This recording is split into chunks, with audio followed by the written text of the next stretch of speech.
오늘의 말씀은 이사야 54장 1절부터 17절까지 말씀입니다. 잉태하지 못하며 출산하지 못한 너는 노래할지어다. 산고를 겪지 못한 너는 외쳐 노래할지어다. 이는 홀로 된 여인의 자식이 남편 있는 자의 자식보다 많음이라. 여호와께서 말씀하셨느니라. 내 장막터를 넓히며 내 처소의 휘장을 아끼지 말고 널리 펴되 너의 줄을 길게 하며 너의 말뚝을 견고히 할지어다. 이는 내가 좌우로 퍼지며 내 자손은 열방을 얻으며 황폐한 성읍들을 사람 살 곳이 되게 할 것임이라. 두려워하지 말라. 내가 수치를 당하지 아니하리라. 놀라지 말라. 내가 부끄러움을 보지 아니하리라. 내가 내 젊었을 때의 수치를 잊겠고 과부 때의 치욕을 다시 기억함이 없으리니 이는 너를 지으신 이가 내 남편이시라. 그의 이름은 만군의 여호와이시며 내 구속자는 이스라엘의 거룩한 이시라.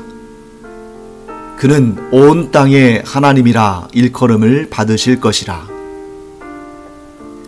여호와께서 너를 부르시되 마치 버림을 받아 마음에 근심하는 아내 곧 어릴 때에 아내가 되었다가 버림을 받은 자에게 함과 같이 하실 것임이라.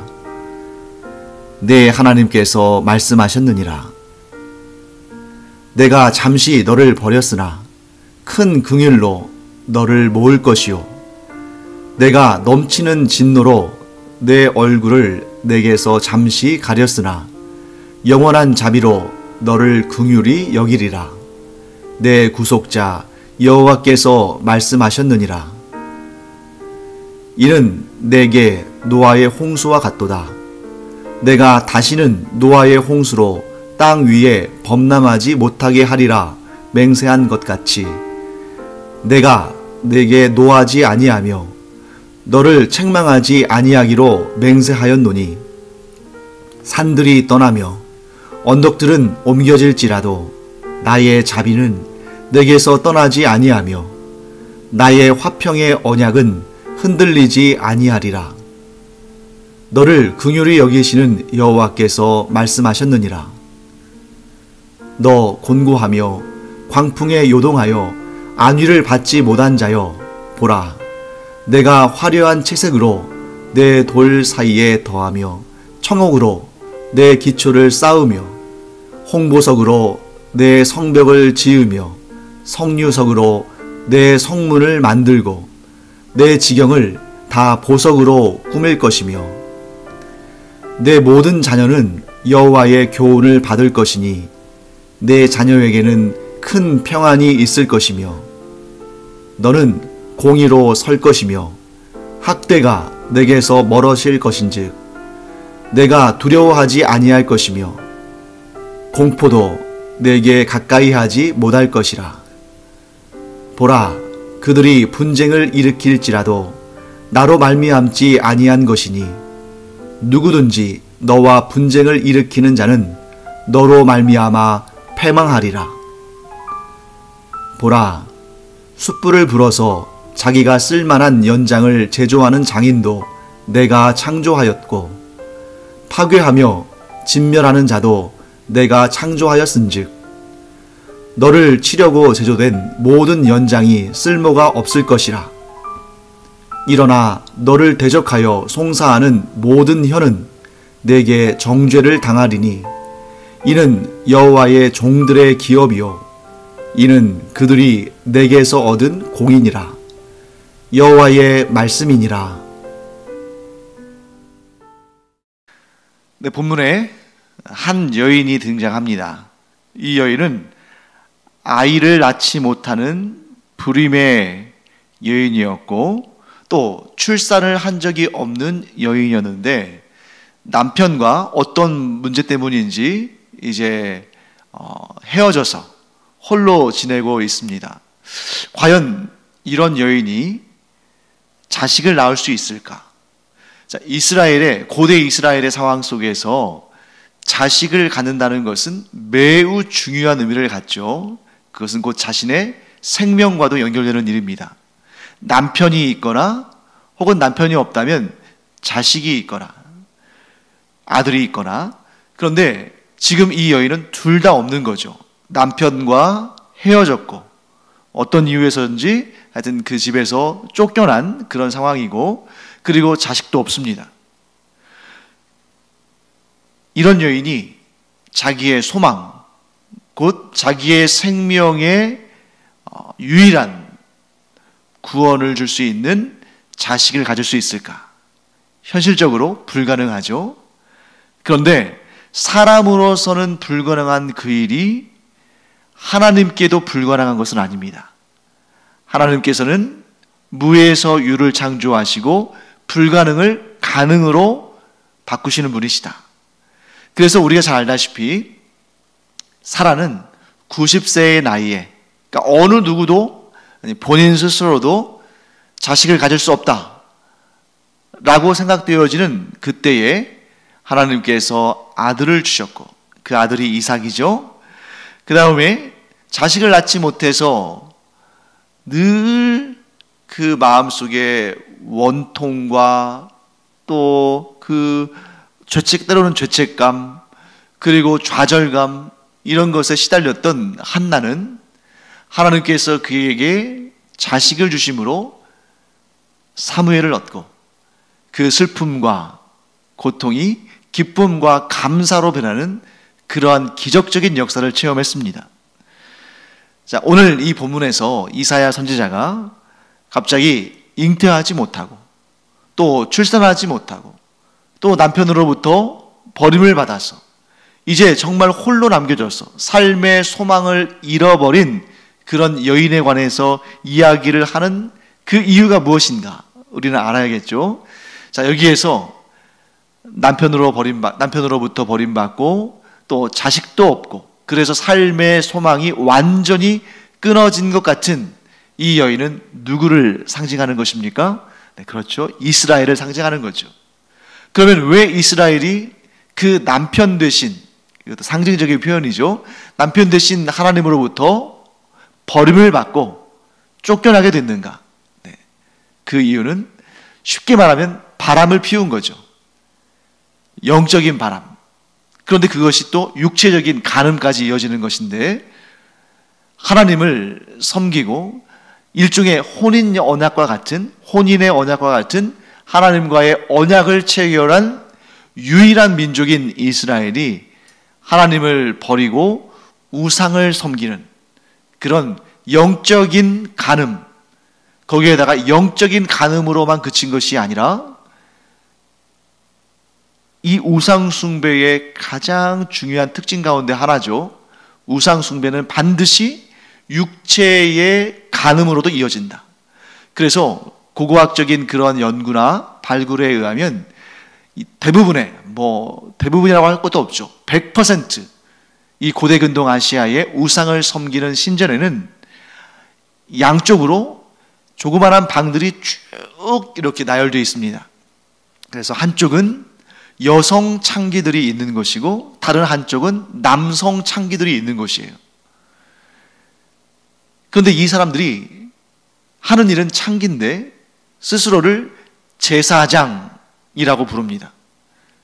그래서 이러한 창기들과 육체의 음욕을, 그런 간음을 행할 때에 그 우상신들이 그 모습을 지켜보면서 그들이 즐거워하고 또 기뻐하고 그들이 또 흥분해서 많은 복과 은총을 내려준다.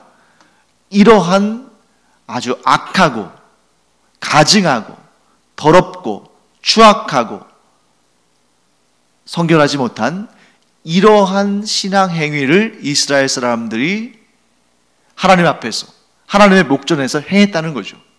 결국 어떻게 됐습니까? 하나님께서 그들을 쫓아내셨습니다. 어떤 방식으로요?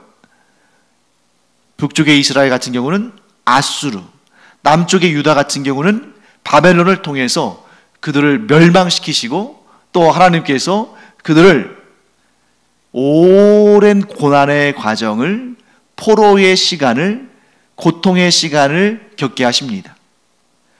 그러나 우리가 반드시 알아야 할 내용이 있죠. 하나님의 징계는, 하나님의 진노는 회복과 돌이킴과 다시 이 구원의 은총을 재확인하는, 그래서 하나님과의 관계를 다시금 소망하고 다시 돌아와서 언약 관계를 회복하는, 여기에 포커스가 맞춰져 있는 것이지, 하나님은 택하신 민족을 영원한 절망과 영원한 멸망으로 떨어뜨리지 않으신다 하는 것이 이 성경의 일관적인 그러한 말씀이죠.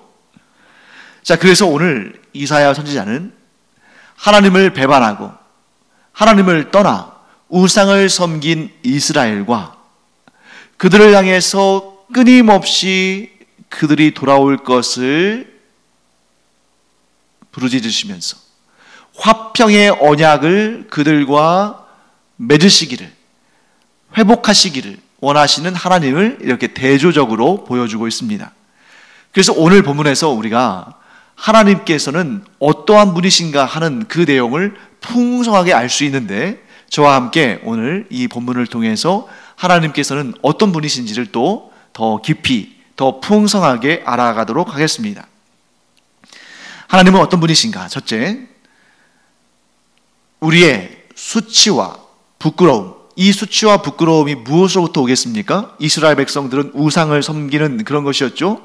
조금 더 보편적으로 말한다면 죄와 허물, 우리 자신의 죄와 허물로 우리가 수치와 부끄러움을 당하게 되었는데, 하나님께서는 우리를 향해서 회복의 은혜를 부어주시면서 과거의 그 수치와 부끄러움, 곧 그 죄와 영적인 간음이 다시는 기억나지 않도록 하시면서 최초의 그 거룩한 모습, 하나님과 언약을 맺을 때의 그 성결한 모습으로 우리를 회복시켜 주시는 분이시다 하는 것입니다. 죄와 허물로 하나님과의 언약 관계를 깨뜨린 그 죄악이 사람에게 있지만, 하나님을 버리고 우상에게로 나간 그 허물이 이스라엘에게 있지만, 하나님께서 우리에게 거룩하고 성결하라고 말씀하셨지만, 죄와 허물 가운데에 거룩한 옷을 더럽힌 그 죄가 우리에게 책임이 있지만, 하나님께서는 그 쓰러지고 지치고 무너져 있는 우리를 다시 그 강한 손으로 붙잡으시고 일으키시며 깨어진 언약 관계를 다시 회복하기를 원하신다. 그분이 바로 우리의 하나님이시고 은혜의 하나님이시다. 이 말씀을 오늘 본문 가운데서 계속 말씀하시는 것입니다. 그래서 4절과 5절에 하나님께서 부르짖어 말씀하시는 그 내용이 우리에게 참으로 큰 은혜가 됩니다. 4절과 5절을 제가 한번 읽어보겠습니다. 두려워하지 말라. 내가 수치를 당하지 아니하리라. 놀라지 말라. 네가 부끄러움을 보지 아니하리라. 네가 네 젊었을 때의 수치를 잊겠고 과부 때의 치욕을 다시 기억함이 없으리니 이는 너를 지으신 이가 내 남편이시라. 그의 이름은 만군의 여호와이시며 내 구속자는 이스라엘의 거룩한 이시라. 그는 온 땅의 하나님이라 일컬음을 받으실 것이라. 자, 하나님께서 이스라엘에게 뭐라고 말씀하십니까? 내가 수치를 당하지 않을 것이니 두려워하지 말아라. 내가 부끄러움을 당하지 않을 것이니 놀라지 말아라. 비록 너는 너의 젊었을 때에 수치와 치욕을 행하였으나, 그러니까 네가 너의 그 잘못으로, 너의 그 죄로 우상을 섬긴 그 대가로 수치와 치욕을 얻게 되었으나, 그러나 내가 다시는 그 수치와 치욕을 기억하지 않겠다. 그러니 나는 너의 남편이었고 너는 나의 신부였는데 그 언약 관계를 회복하자 하고 말씀하시는 것입니다. 여기에서 우리가 하나님에 대한 또 다른 지식을 얻게 되는데, 그것은 뭐냐면 이 깨어진 관계, 하나님과 하나님의 백성 사이에 그 깨어진 관계를 회복하기 위해서 먼저 손길을 내미시는 분은 이스라엘이 아니라 하나님이시라는 것입니다. 자, 우리가 우리의 멀리 갈 필요도 없이 이스라엘까지 갈 필요도 없이 우리 자신의 삶을 한번 우리가 돌아보기를 바랍니다. 우리가 누군가에게 정말 잘못한 일이 있으면, 그러니까 100% 나의 잘못, 100% 나의 죄, 100% 나의 허물로 인해서 어떤 관계가 깨어지는 그런 안타까운 상황을 경험했을 때, 그리고 그 죄를 회복할 수 없고 그 문제를 내 능력과 내 힘으로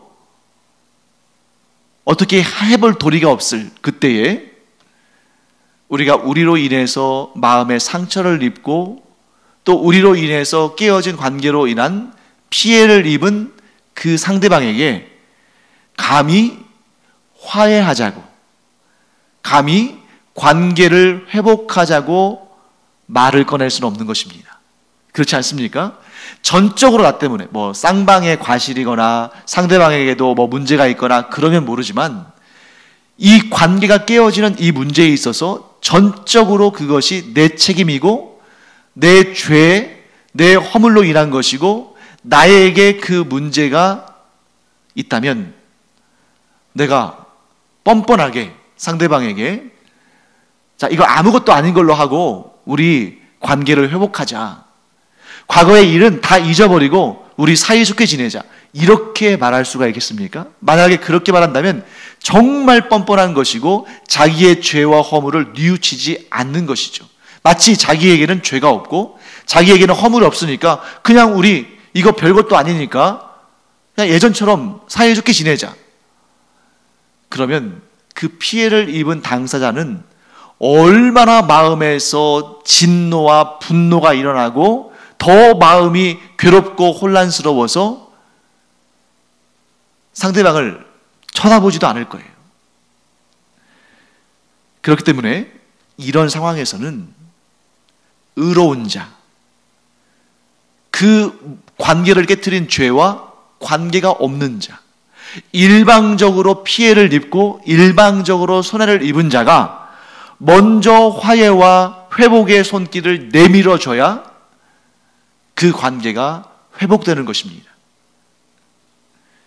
그런데 하나님께서 바로 그런 분이시라는 거죠. 하나님의 입장에서는 이스라엘의 그 범죄로 말미암아, 이스라엘이 그 언약을 깨뜨림으로 말미암아, 이스라엘이 하나님을 떠나 우상을 섬김으로 말미암아 하나님의 마음이 너무 고통스럽고 하나님께서는 일방적으로 피해를 보신 거죠. 그럼에도 불구하고 하나님은 어떤 분이시냐면 그 관계의 회복, 곧 하나님께서 택하신 자가 아무리 죄를 짓고 하나님을 배반하고 떠났다 할지라도 그 관계가 회복되기를 원하시고 그 관계의 회복을 위해서 먼저 화해의 손을 내미시는 분이시다. 그러니 우리는 얼마나 하나님께 감사해야 됩니까? 내가 도무지 나의 죄로 인해서 하나님으로부터 멀어졌을 때, 관계가 깨어졌을 때 내가 도무지 면목이 없어서, 내가 도무지 하나님을 뵐 낯이 없어서 하나님께 나아가지 못하는데, 그런 우리의 상황을 아시는 하나님께서 그 관계 회복을 위한 화해의 손길을 먼저 내미신다. 얼마나 은혜의, 감사, 기쁨의 제목입니까? 우리 하나님이 그런 분이시라는 거죠. 6절, 7절, 8절이 하나님의 이 모습을 잘 설명해 주고 있습니다. 여호와께서 너를 부르시되 마치 버림을 받아 마음에 근심하는 아내, 곧 어릴 때의 아내가 되었다가 버림을 받은 자에게 함과 같이 하실 것임이라. 내 하나님께서 말씀하셨느니라. 내가 잠시 너를 버렸으나 큰 긍휼로 너를 모을 것이요, 내가 넘치는 진노로 내 얼굴을 내게서 잠시 가렸으나 영원한 자비로 너를 긍휼히 여기리라. 내 구속자 여호와께서 말씀하셨느니라. 자, 이스라엘이 하나님 앞에 범죄했습니다. 하나님과의 언약 관계를 깨뜨렸습니다. 하나님을 떠나서 우상을 섬겼습니다. 영적인 간음을 행했습니다. 그러니 하나님께서 용서하지 않으신다 할지라도 뭐라고 할 수 없는 거죠. 모든 죄와 가실이 전적으로 이스라엘에게 있으니까. 그런데 놀라운 사실은 하나님은 긍휼이 크신 분이시라서 하나님께서 택하신 자, 하나님께서 아내 삼으셨던 자, 하나님께서 자녀 삼으신 자를 계속해서 그러한 죄악과 허물과 깨어진 관계 속에 머물러 있게 하지 않으시고 하나님의 긍휼이 크시기 까닭에 다시 부르신다는 것입니다. 그 죄로 말미암아 하나님께서 버리셨던 자를 하나님께서 다시 불러 모으신다는 것이죠. 무엇 때문에? 하나님의 그 크신 긍휼 때문에, 하나님의 그 영원하신 자비 때문에. 사랑하는 성도 여러분, 그러니 우리가 신앙생활을 하기를 얼마나 잘했습니까? 우리가 만일 다른 신들을 섬겼더라면, 우상을 섬겼더라면 우리에게는 소망이 없을 텐데, 우리가 섬기는 하나님이 진짜 신이신 하나님, 그것도 은혜와 자비와 긍휼이 무한하신 하나님이라는 사실이 우리에게는 복음 중에 복음이다.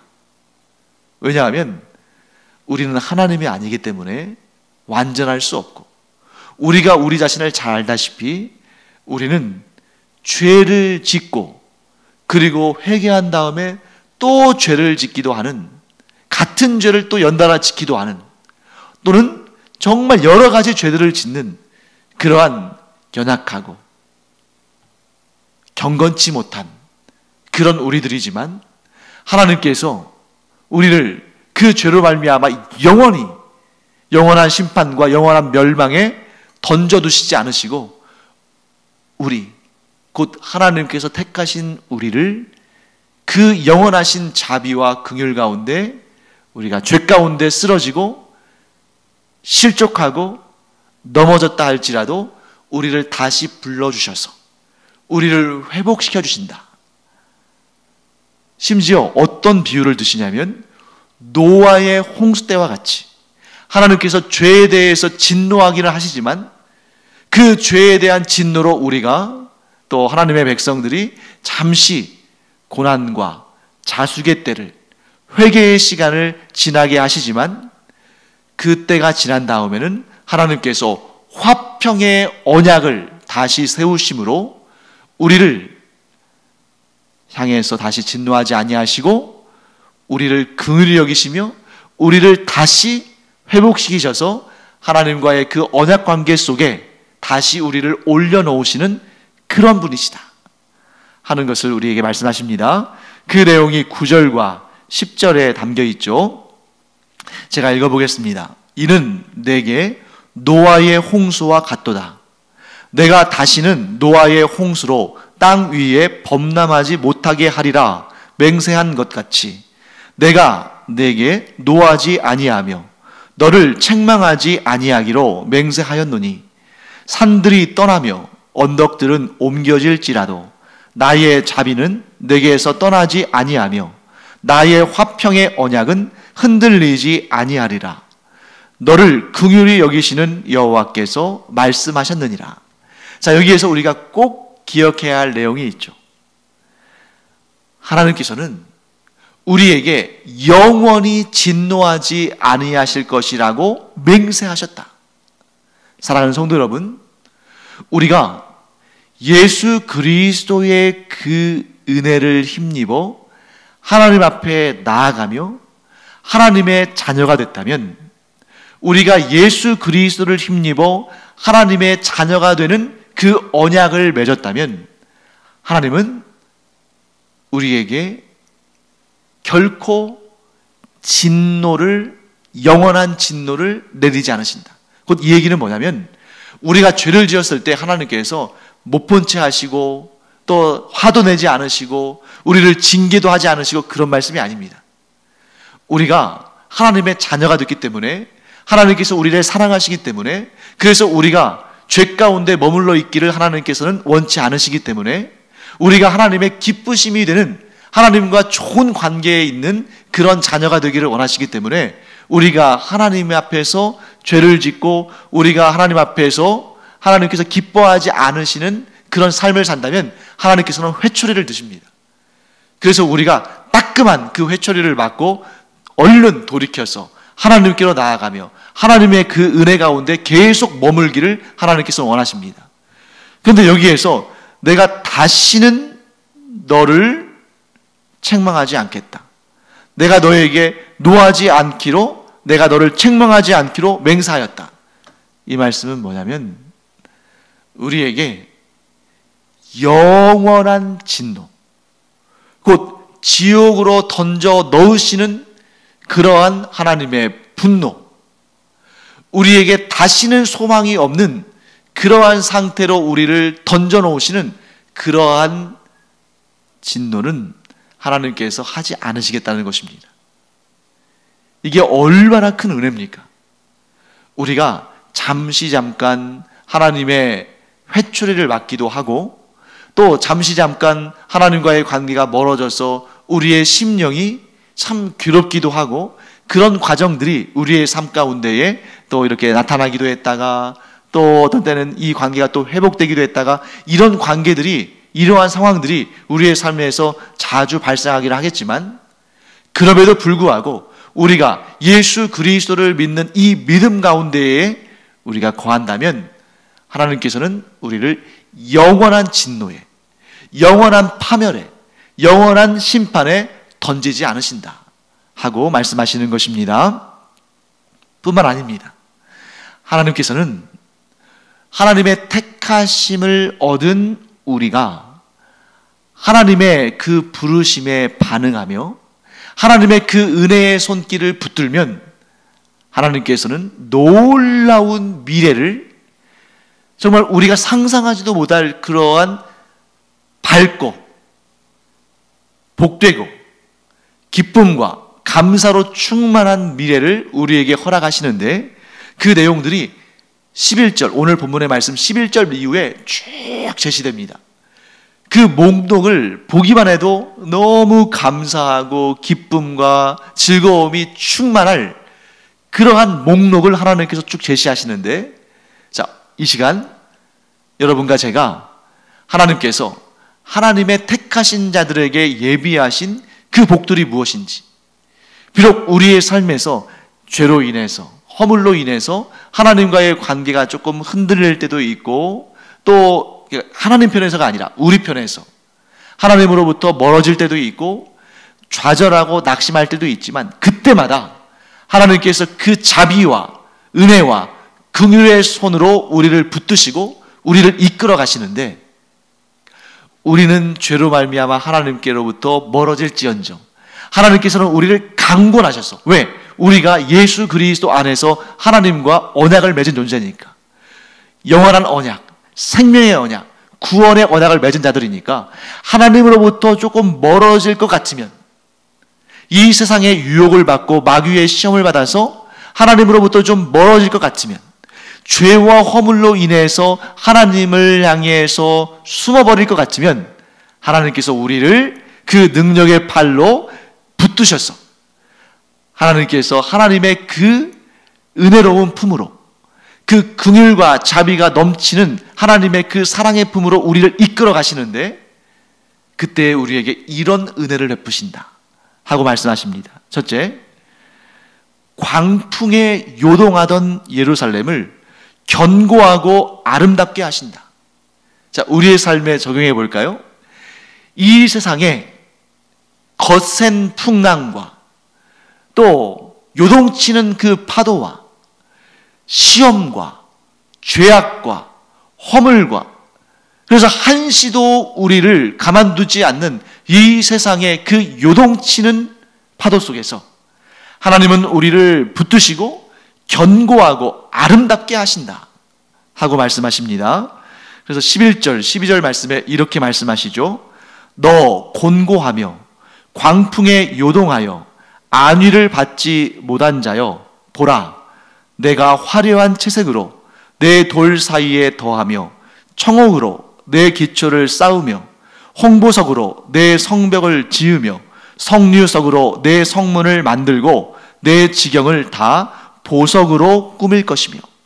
그러니까 하나님께서 우리를 사랑하셔서 우리를 좋은 것들로 채워주실 뿐만 아니라 우리를 견고하게 하셔서 이런 세상의 광풍으로부터 우리가 흔들리지 않도록, 즉 하나님께서 아름답고 복된 말씀과 언약으로 우리를 채우심으로 우리가 이 세상에 가증한 것들, 악한 것들, 시험거리들, 이런 것들에 흔들리지 않는 견고한 그리스도인으로, 견고한 하나님의 자녀들로 우리를 세우신다 하고 약속하시는 것입니다. 그 다음에 또 하나님께서 어떤 약속을 주시냐면, 모든 자녀가, 우리의 모든 자녀가 여호와의 교훈을 받게 하신다. 13절 말씀 볼까요? 내 모든 자녀는 여호와의 교훈을 받을 것이니 내 자녀에게는 큰 평안이 있을 것이며. 자, 하나님과의 관계가 회복되는 그러한 기쁨을 하나님께서 우리에게 주실 뿐만 아니라 이 세상의 죄악 가운데에서 머물러 있지 아니하고 하나님의 그 은혜의 손을 붙들고 하나님께로 나아가는 자에게는 하나님께서 어떤 복을 주시냐면, 그 자자손손 대대로 여호와 하나님을 믿고 의지하고 따르며 하나님이 주시는 큰 평안을 누리게 하시는 복을 주신다 하고 말씀하시는 것입니다. 얼마나 감사한 일입니까? 우리가 하나님을 섬기면, 우리가 하나님께로 다시 하나님의 그 자비와 은혜의 손을 붙들고 나아가면 하나님께서 우리 당대뿐만 아니라 우리 후손에게도 하나님이 크신 은혜를 베푸시고 하나님의 그 교훈으로 채우시고 하나님의 그 평안을 누리게 하신다 하고 말씀하시는 것입니다. 그 다음에 학대와 공포가 너에게 가까이 하지 못할 것이다. 내가 너의 두려움을 사라지게 할 것이다. 14절 말씀에 이렇게 말씀하시죠. 너는 공의로 설 것이며 학대가 내게서 멀어질 것인즉 내가 두려워하지 아니할 것이며 공포도 내게 가까이 하지 못할 것이라. 우리를 학대하던 자들이 감히 우리를 학대하지 못하고, 우리를 무섭게 하던 자들이 우리를 더 이상 공포스럽게 하지 못한다는 것입니다. 왜? 하나님께서 우리를 붙드시니까. 하나님께서 이러한 약속을 하시는 이유는 무엇일까? 다른 것 없습니다. 우리에게서 특별한 능력이나 특별한 공로나 특별히 아름다운 것들이 있어서가 아닙니다. 우리는 그 이유를 알 수 없습니다.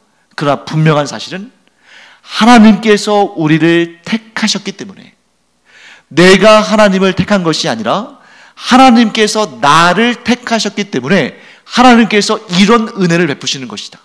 그러니 그런 은혜를 받은 우리는 무엇 할 수밖에 없습니까? 그저 감사하고 그 하나님의 은혜를 감사함으로 받을 뿐만 아니라 제일 중요한 것, 하나님으로부터 떠나지 않는다. 하나님만 섬기는 이 믿음을 버리지 않는다. 우리가 계속해서 오직 하나님만 섬기고 오직 하나님의 품 안에 거하면, 비록 내가 때로는 죄를 짓기도 하고 내가 때로는 내 마음대로 살려고 하다가 하나님의 품을 떠나기도 하고 이렇습니다만, 그러나 나를 택하신 하나님은 나를 견고하게 붙잡으신다. 이 사실을 잊지 마시기 바랍니다. 그래서 우리가 죄로 인해서, 허물로 인해서 하나님으로부터 조금 멀어질 수 있겠죠. 그러나 그때 오늘 배운 이 말씀을 우리가 반드시 기억해서 좀 염치 없기도 하고 좀 송구스럽기도 하고 체면이 없어, 이렇게 참 내가 어떻게 하나님께로 다시 나갈까 하는 그러한 마음이 들 수도 있지만, 체면 불구하고 염치 불구하고 우리는 하나님께로 가까이 나가야 됩니다. 그것이 곧 우리가 얻을 최고의 은혜고 최고의 복입니다. 사랑하는 성도 여러분, 우리에게 뭔가 내세울 것이 있었어, 우리에게 뭔가 공로가 있었어, 우리에게 뭔가 하나님 앞에 자랑할 것이 있어서 하나님께로 가까이 가는 것 아닙니다. 우리는 오직 믿음으로, 오직 하나님의 은혜를 구함으로, 오직 하나님의 그 자비에 의지해서 하나님께 날마다 가까이 나가야 됩니다. 그래야만 하나님께서 약속하신 이 모든 은혜와 복과 은총이 나의 것이 되는 것이다. 하나님은 이 모든 은혜와 복과 은총을 넘치도록 우리를 위해서 예비하셨지만, 우리가 하나님으로부터 멀어지고, 우리가 하나님을 떠나고, 우리가 하나님을 소망하지 않고, 우리가 하나님을 의지하지 않으면 그 은혜를, 그 복을, 그 은총을 어떻게 받겠습니까? 하나님은 다 준비해 놓으셨지만. 그러므로 진정한 믿음은 내 자신의 모든 것을 깨끗하고 완전하게 한 다음에 하나님을 만나러 가는 것이 아니라, 나는 비록 더럽고 추하고 아무것도 아니지만 그저 하나님의 긍휼하심을, 그저 하나님의 자비와 은혜를 의지해서 하나님께로 나아가는 것이다. 이 사실을 꼭 기억하고 하나님께로 더 가까이 나아가는 우리가 되기를 간절히 축원합니다.